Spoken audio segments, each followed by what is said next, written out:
माझा फोटो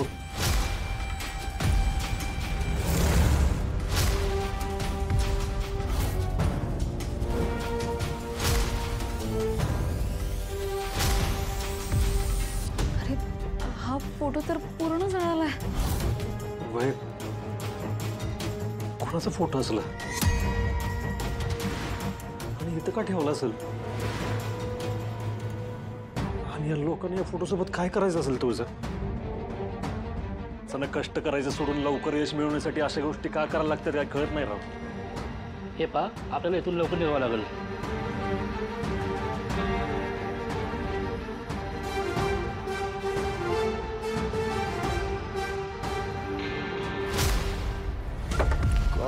का आमच्याच वाट्याला अपयश येते?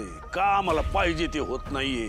आमच्या सुनबाईच्या पोटात मुलगे आहेत का मुली आहेत ते का कळत नाही आम्हाला? डॅडी, या सगळ्याला कारणीभूत तो सूर्याच आहे.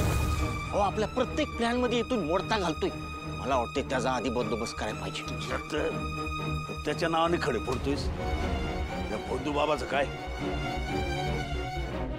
सूर्या थोडा आधी आला असता तर पैसे तरी वाचले असते आपले. नशीब त्याने आपल्याला बघितलं नाही. पैसे बी गेले, काम बी झालं नाही. आमचं चुकलं. तुझं ऐकलं त्या बंधू बाबाकडे आलो आम्ही.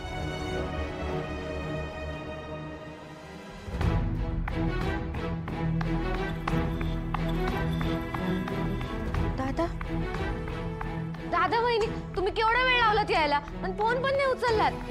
गडबडीत फोनकडे लक्षच नाही गेलं. वहिनी त्या ताई भेटल्या का तुम्हाला? नेलं का त्यांना दवाखान्यात? हो आम्ही बरोबर ठिकाणी अगदी योग्य वेळेत पोहोचलो. काय भयंकर प्रकार चालू होता तिथे. पण सूर्याने त्या बंधू बाबाचं सगळं पितळ उघडं पाडलं आणि त्या ताईंना सुद्धा दवाखान्यात नेलं. आता त्यांचा इलाज झालाय, बऱ्या आहेत त्या.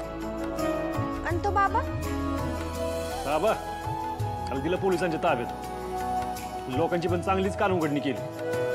कधी कधी वाटतंय फसवणाऱ्यांपेक्षा ना हे फसणारे लोक या सगळ्याला जास्त जबाबदार आहेत. अरे आपला जमाना कुठं चाललाय? आपण कुणाकडनं इलाज करून घेतोय? कशाला काय मिळत नाही तर. बरं ते सगळं जाऊ दे. त्या ताई बऱ्या आहेत ना आता? आता आपण तो विषय सोडून देऊ. बरं या सगळ्यात तुळजाची धावपळ झाली. चला आपण जीवया आणि आराम करूयात. चालेल.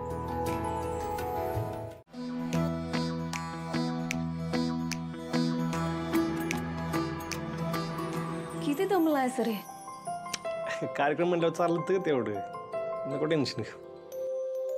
पण मला सांग तू सामान सगळं बघून घेतलंयस ना? आणि काय नसल तर मला यादी करून दे, मी लगेच घेऊन येतो.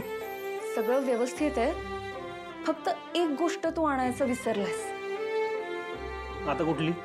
डोहाळ जेवणाला सुवासिनीला माहेरची साडी लागते आणि तेजूसाठी तू ती हिरवी साडी आणायचा विसरलास. पाणी नाका तोंडाला आलं ना मग तुम्ही सांगता सगळं. हे आणायचंय, ते विसरलंय, ते आणायचंय. आता कसं करायचं सांग बरं. हा आत्ताच्या आत्ता दुकानदाराला सांगतो दुकान उघड, मला आत्ता साडी पाहिजे. हा अरे थांब जरा. पण आता साडी नाही, उद्या साडी पाहिजे आपल्याला. थांब, किती गडबड करतोयस? माझं पूर्ण म्हणणं ऐकून तरी घे. बोल. थांब. काय करते?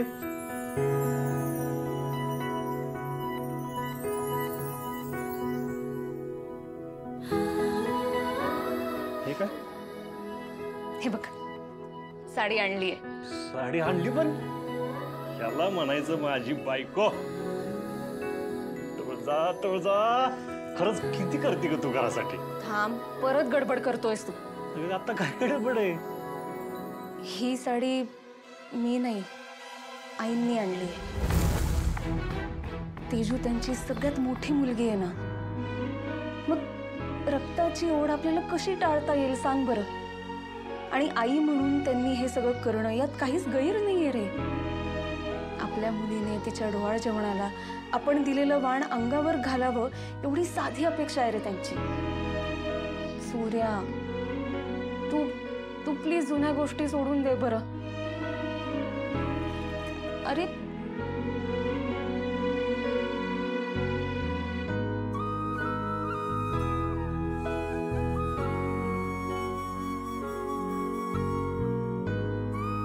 हे बघ तुळस, ह्यो तुमच्या बायकांचा कार्यक्रम आहे. मी ह्याच्यात अजिबात मध्ये पडणार नाही. तुझ्या मनाला जे पटतं ते तू कर, पण ह्यापेक्षा जास्त अपेक्षा माझ्याकडनं ठेवू नकोस तू.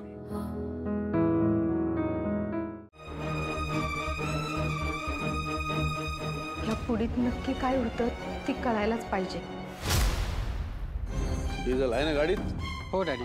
व्यवस्थित जायचं आणि सुनबाईंना नीट पोच करायचं. हा? हा.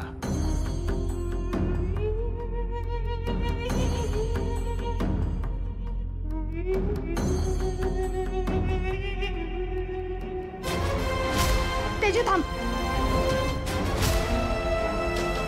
का झालं आत्या? अगं मांजर आडवं गेलं बघ की, आणि ह्यो अपशकुन असतो. उगाच मनात काहीतरी शंका राहून जायला नको. तिकडे जावई बापूंच्या घरी सुनबाईंचं डोळा जेवण आहे. ते चांगला दिवस बघून ठरवलं असणार ना. आता तुम्ही काय इथे शकून शकून घेऊन बसलाय. उगा काहीतरी अभद्र बोल नका. आनंदाने निघा. सगळं चांगलं होतंय बघा. चांग भले. काय सुनबाई? अहो होय, पण तरी बी वाईस थांबलो असतो. तिकडे सगळे वाट बघत असतील.